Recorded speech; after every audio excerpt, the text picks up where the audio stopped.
In her world, poetry and music hold equal sway. Shh. Listen carefully. On the tapestry of times, strum my strings for the endless dance of time. To fly is not to flee, but to journey towards the dreams. All the hopes will set us free from doubts and fears deep within. Let the sunrise gild our wings, let the twilight soothe our Follow the song to find the her. skyward forever wild and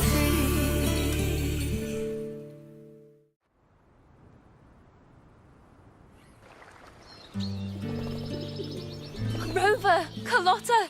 It's been too long.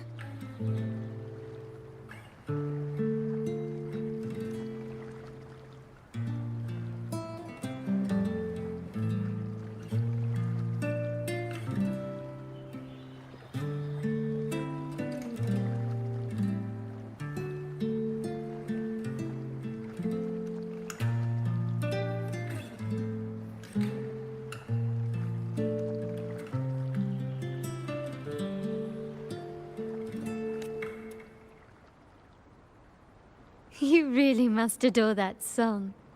I remember hearing you sing it when I was little.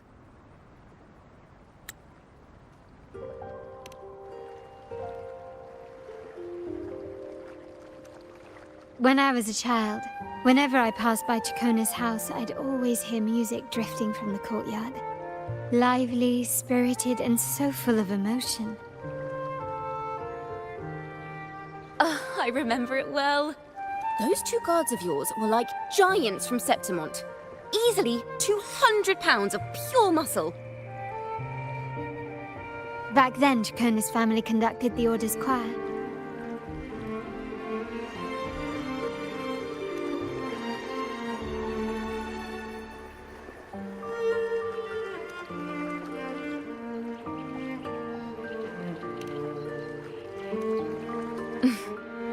How should I put it?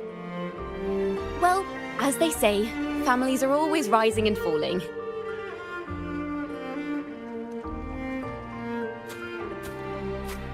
But a song is a song, whether sung in a grand hall or beneath the open sky. As for family matters, let the past stay where it belongs. Anyway, the two of you came in such a hurry. I suppose you're not here to take in the music?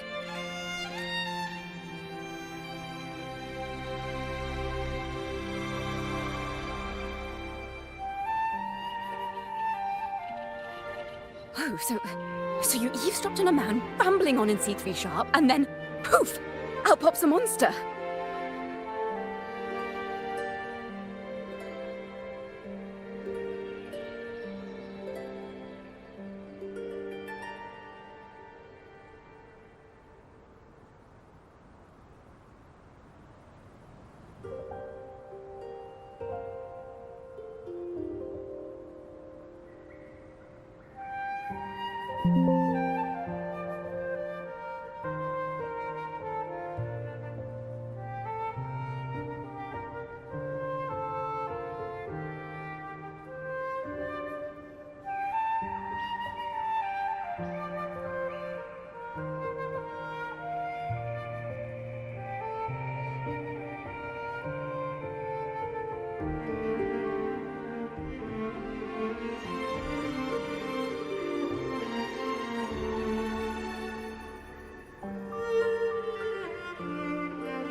Let me see.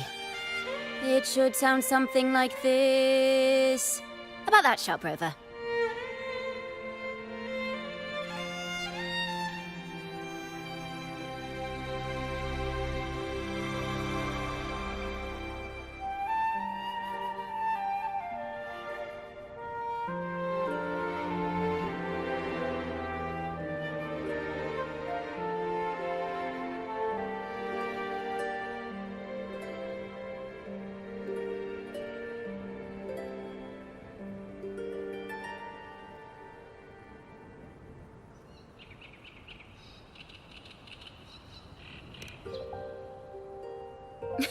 I know, right?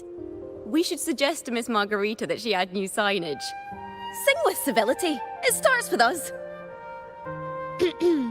Can we discuss restaurant etiquette later? Of course. But I still need to know what kind of music could possibly have the power to conjure up those monsters of yours.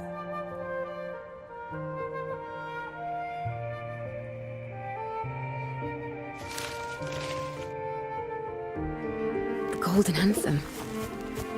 That name should never be spoken. But I still need to know what kind of music could possibly... To conspire with them is to risk banishment at sea. Or worse.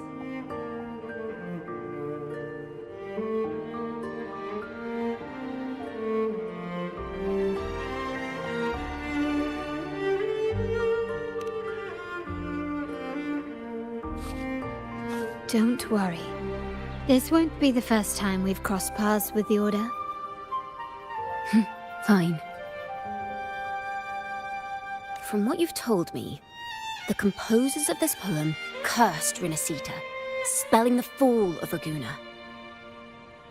When the poem is played, some type of horror appears. If I understand correctly, that's what attacked you and Carlotta. If you ask me, this story is a right load of codswallop. I don't believe a simple little poem could curse Rinasita. Then you... We need to get to the heart of this poem and music mystery. Let me join you. I can't resist a good adventure.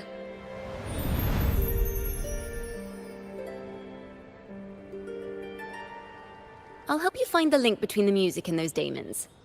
But in return, I want you to hand these pages to me for safekeeping.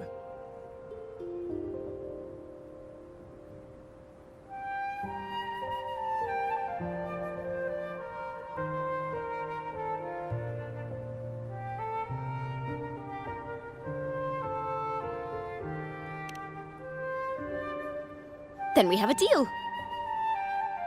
Since you believe this music summons them, how about we test it for ourselves? I've already memorized the sheet music. It's risky, but there's no surer way to find out. Wouldn't you agree, Rover?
The final work of poets banished to distant seas and condemned to death. What, I wonder, did the verses forged in flames truly sing of?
They are just like the ones that attacked us in the restaurant.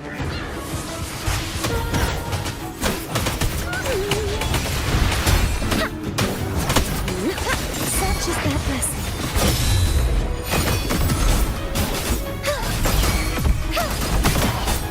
won't escape. Leave it to me.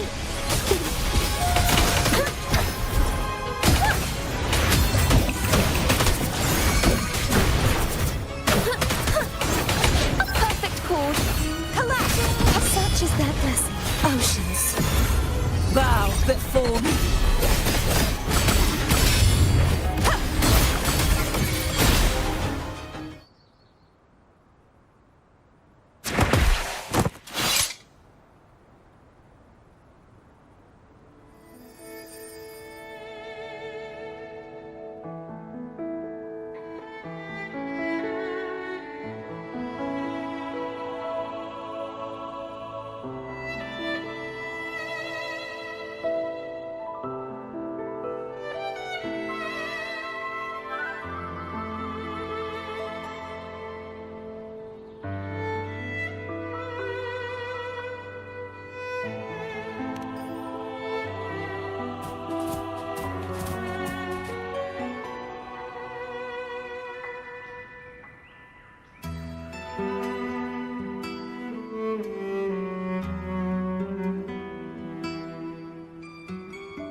They burn in despair, resentful of the Order's verdict, till their last breath.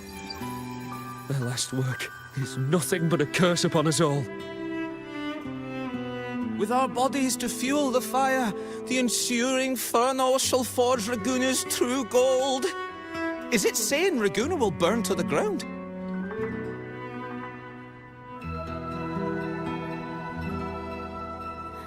They wanted their resentment to echo through the streets. Just by reading this, I can almost see their terrifying faces in the fire. These voices. They're people of Raguna, aren't they? I think I heard Mr. C3 Sharp in the mix. If the poet's resentful souls gave birth to daemons, then shouldn't they sound like the poets themselves? Those voices were just people who read or heard their work. Perhaps the voices themselves are what causes the daemons to manifest. In the legends, daemons are born of death and curses. But what we've seen isn't like that, no. They're more like horrors created from people's words and imagination. Of course, I'm just speculating. The voices were somewhat muddled. Perhaps I can refine the melody. This time, we need to listen harder. Let's find out what the true story really is.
This is a realm created from melodies.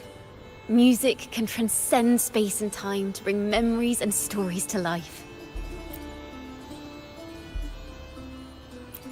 No. Normally, you can't perceive the frequencies in a melody. But that manuscript lets you see the world as I do. That part with the daemons should be right here. They burn in despair, resentful of the Order's verdict, till their last breath. Their last work is nothing. Perhaps it was a simple poem at first, nothing more. But then that article claimed it was a curse upon Raguna. Given that members of the Golden Anthem were banished on the Pilgrim's Sail and no one knew exactly what happened, so they filled in the gaps with their imaginations. With motive and a complete story. Perhaps that's all it took for a lie to become the truth. Yes, someone must have used them to create the daemons. What if the mastermind pulling the strings from the shadows is the author of that article? Daemons are bound to their creator, so it might not be a coincidence you felt them target you at the restaurant. There could be a connection between you and this mastermind. Or perhaps they have their own reasons for wanting to see you silenced.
Imagination knows no bounds. If left unchecked, such incidents will only increase. For resonators, dealing with them isn't much of a challenge. But for ordinary folk, it's enough to spark panic across the city.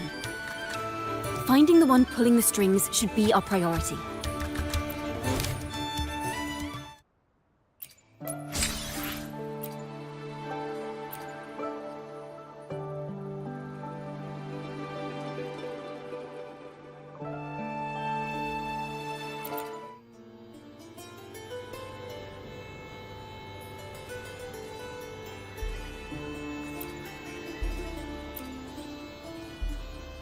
If the daemons are born from the public's imagination, then things will shift once we catch whoever is responsible for starting this in the first place. This mastermind has gone to great lengths to twist the facts, stirring fear and turning it into resentment. Maybe an attempt to cover up certain stories about the Poet Society. He must be tied to them somehow. If we can learn more about the Golden Anthem, we might be one step closer to catching him.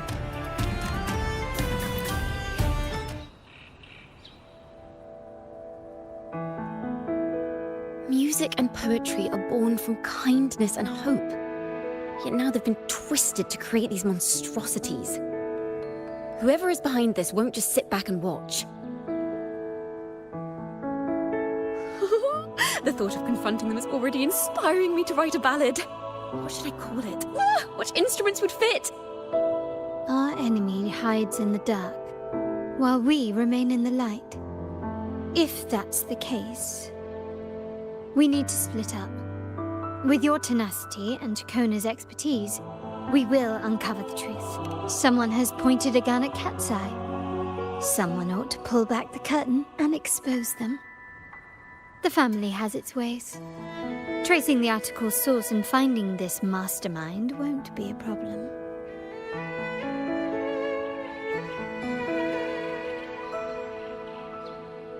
If we find melodies connected to the Poets' Society, I can bring the past into clearer focus.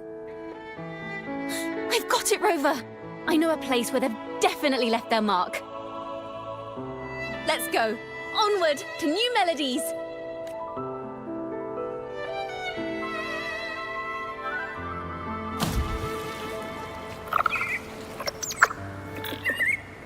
I really admire the wind. It's free to go anywhere without restraint. If only it could carry my poems into the hands of everyone across the world.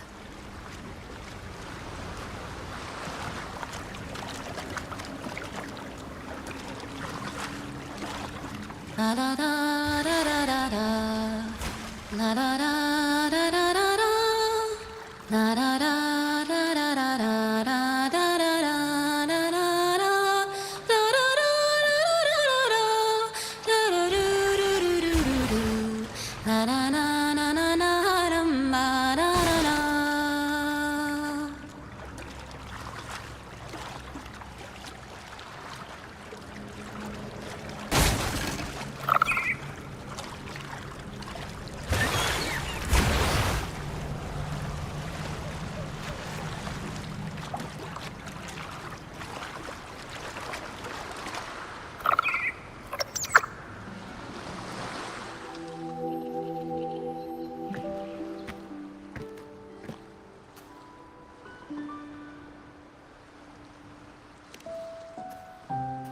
Ta-da! Welcome to Requiem Paradise. This is where Raguna's musicians lay their old instruments to rest. For the people of Raguna, the sea is everything. We live and sleep by the sea, and our souls drift out to sea when we pass.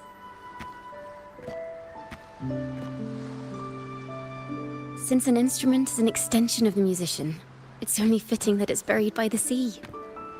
May its dreams be long and sweet before returning to the waves. I'm certain this is where the poets of the Golden Anthem laid their instruments to rest before their banishment. What's wrong? You seem troubled.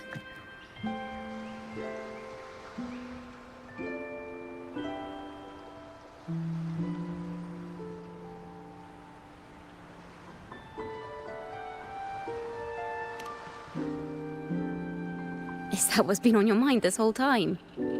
I say, if the answers aren't coming, let it all go and clear your mind. To be honest, I haven't found any leads either. But worry not. This is what we bards call a bottleneck. Once, I spent 3 days just trying to find the right words to describe a tree. Couldn't do it. Not one word. So, I stood under that tree and prayed for an apple to fall on my head. You know, just like in those stories where inspiration strikes after an apple hits you.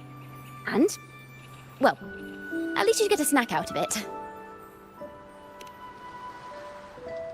Sadly, the apples weren't ripe and none fell. No free nibbles for me, unfortunately.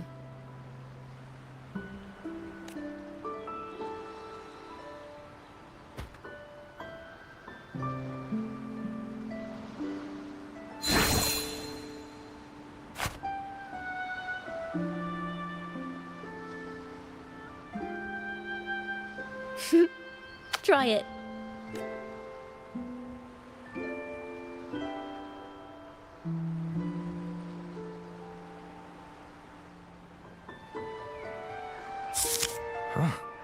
It's a real apple.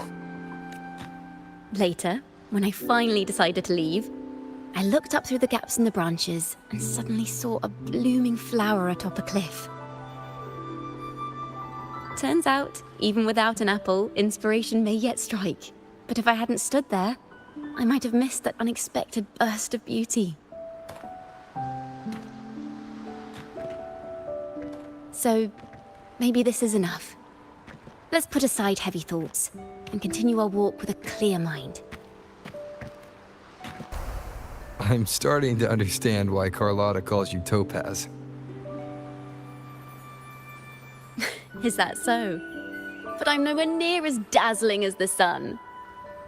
If anything, I'd rather be like Icarus in the story. Soaring freely in the sky, even if it means falling.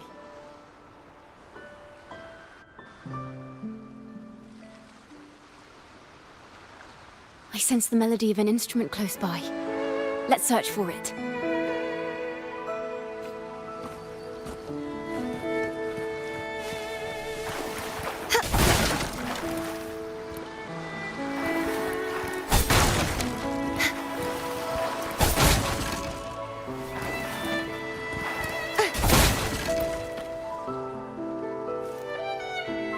A flute, but it sounds sharp and harsh. If this were a performance, I'd say it's trying to finish as quickly as possible, barely giving the notes a chance to breathe.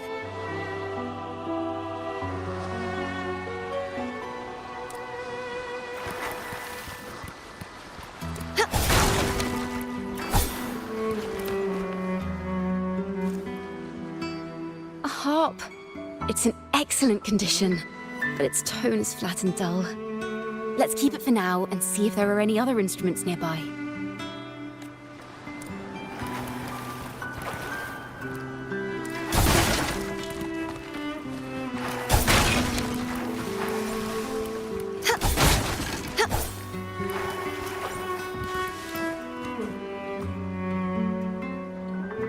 Is that a lute? Its echoes are faint.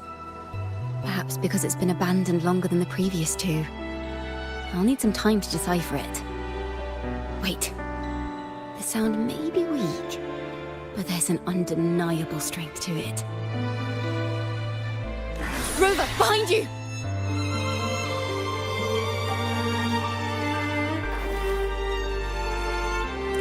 It seems this lute likely belonged to a member of the Poet Society. Which is to say, it holds the melodies they left behind.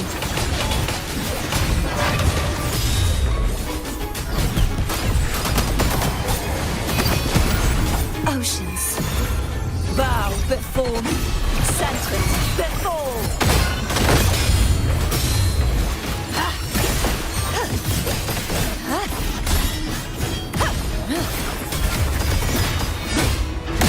March on!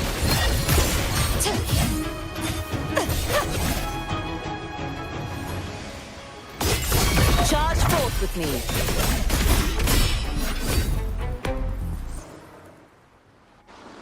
The timbre also matches. I believe this lute is exactly what we've been looking for. Sometimes, even when the instruments are the same, the performer's mood can change the entire sound. For example, this lute doesn't seek to boast. It speaks softly, like a traveller sharing a story over tea in the warmth of an afternoon. The true purpose of music is to express what words cannot.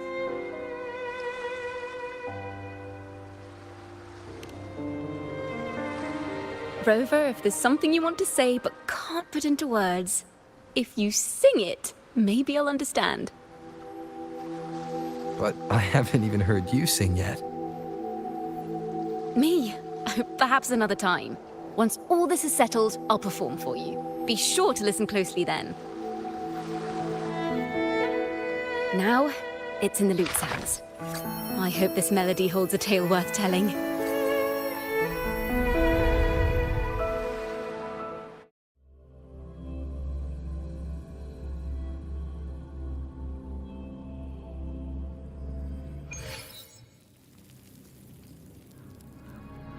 Listen. I hear something up ahead. It seems like an interrogation room. This melody carries the weight of the Poet Society interrogation. Let's keep moving. Take care with each step. The melodies left by these instruments are extremely fragile. The realm we're about to enter will appear fragmented. We may find ourselves straddling vast rifts in time and space. A single misstep could draw us into... Farrell of the Golden Anthem. Know that Imperator is stern, yet merciful. The Codex teaches us that those whose sins are cleansed by the sea shall remain blessed by the sea. It is a grave offense to slander the Sentinel. This includes your claim that the Sentinel's true form is a steed of the skies. I was told you found this lie carved on a lithograph. In the face of the tempest, a giant celestial steed carved a path for the Ark. How absurd.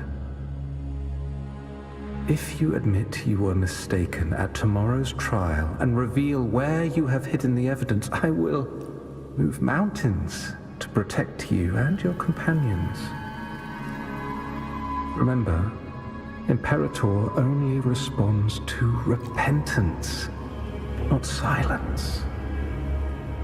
I'm sorry, Sir Acolyte. I'm doing my best to cooperate. Please don't mistake my silence for defiance. It's just, this room is freezing, and I've caught a chill. Makes it hard to talk. I'm afraid that by the time I see the Sentinel, I will have lost my voice entirely. Perhaps then, they will judge you for silencing a poor transgressor's confession. As long as you repent and help us destroy those blasphemous poems and songs, the Sentinel shall show mercy. You are a wise man. I trust you will make the right choice. I look forward to seeing you tomorrow. Good night, Mr. Farrell. I will always be here should you wish to receive the Sentinel's mercy. No need to worry, Sir Acolyte. In fact, I'm beginning to enjoy the cold. Neither official nor private records show them as having ever repented in the Cathedral of Mercury. This melody is fading fast. Let's... I knew this was to be our fate. From the moment we uncovered that lithograph, I knew it would come to this. Still, I have no regrets. But if the Sentinel's true form is a flying steed, what does that make the Imperator we've pledged our faith to? All this time, we've been living nothing but a lie. The Order's stance is that the Poet Society concealed blasphemous works. Yet the Order themselves concealed the lithograph's existence. What were they afraid of? That's right! You must have seen the Sentinel in the inverted tower. To keep the Sentinel's true form a secret, the Order ruined the Golden Anthem's reputation.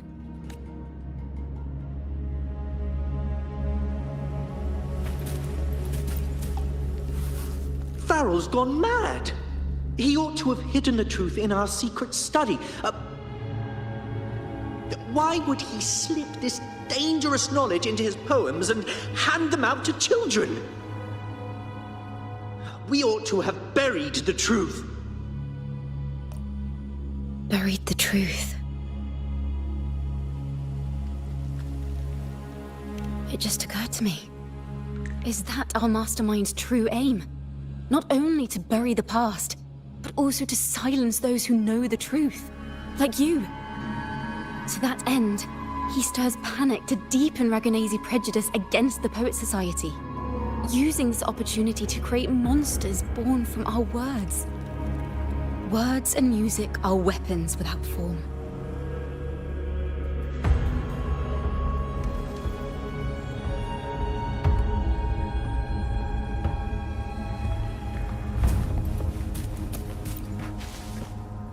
I understand what Farrell was trying to do. We're not adventurers or mighty resonators. We don't even have the time or ability to determine whether that lithograph is real or fake.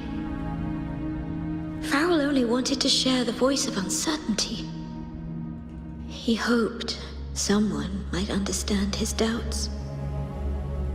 Our fate has been sealed. All we can do now is choose what we believe and carry what we hope to be the truth to our graves. They don't sound like they're full of hatred at all. If anything, they appear to have anticipated what would happen. During the interrogation, they kept their composure and did not offer fierce resistance. In fact, they even showed sympathy for the interrogator. Everything seems to revolve around the Order. Could they be the ultimate mastermind behind this? We don't know that for certain. But at least we now know the Poet Society would never place a curse on Raguna. The melody is fading faster now and becoming unstable. We should leave. We can continue our discussion later.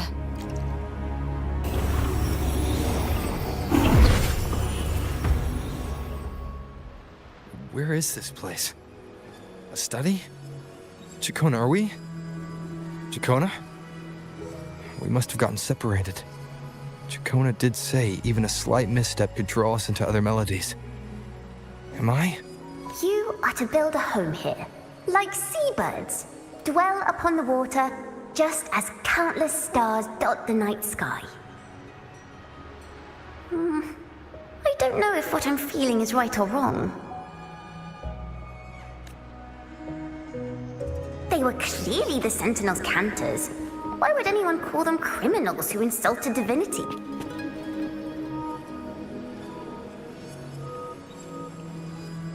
This is a poem I've never seen before. It's so different from what they used to write. Do not place flowers on my tomb, for I do not rest beneath the stone. I am the sea wind at Raguna's walls. I am a dawn that breaks through thorns.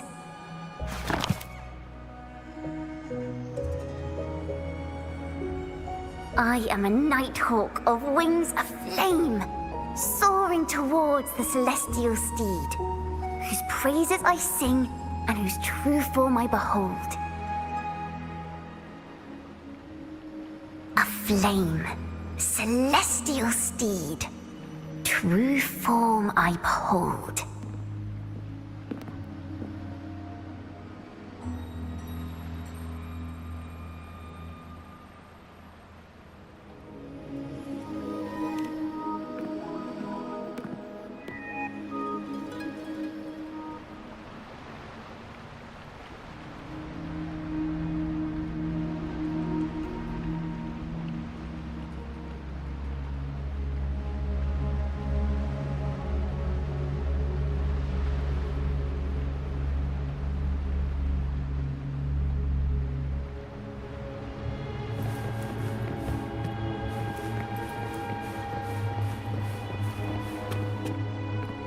The night sky will be illuminated by wings of flame, and I shall be reborn in immortal poetry.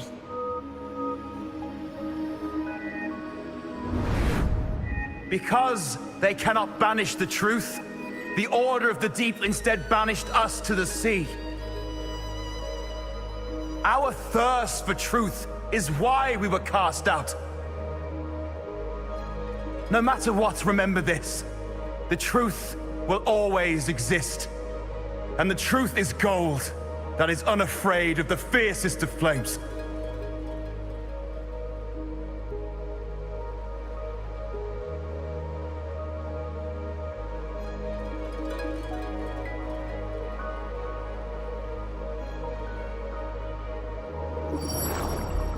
Can't get through, but the sounds are coming from over there. What is this place? Who are you? She's always been distant and aloof, but her true melody is both heavy and fragile.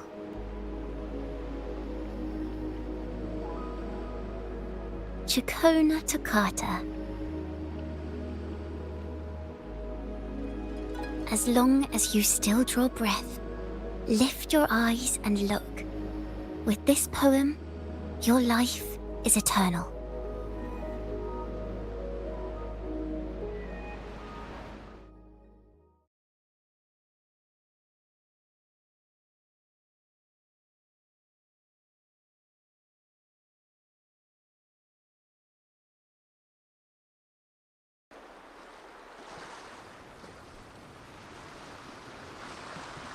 Rover?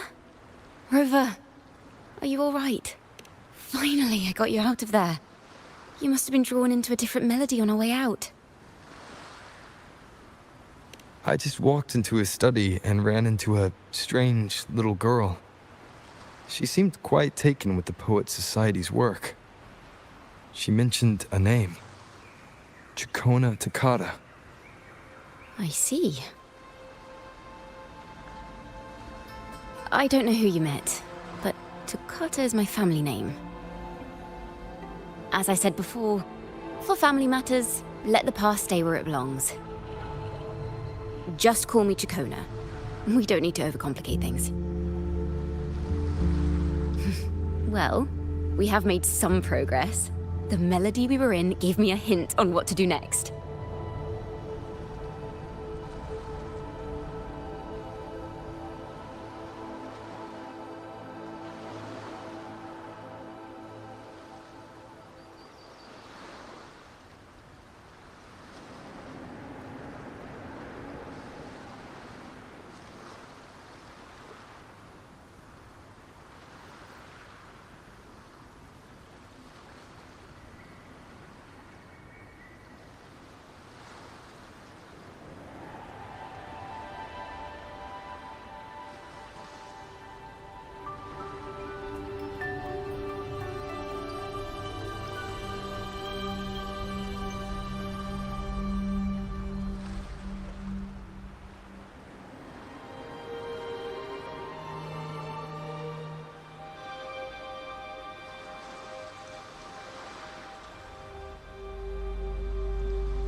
Yes, seeing as they banished the Golden Anthem, we might find more clues in the Cathedral of Mercury.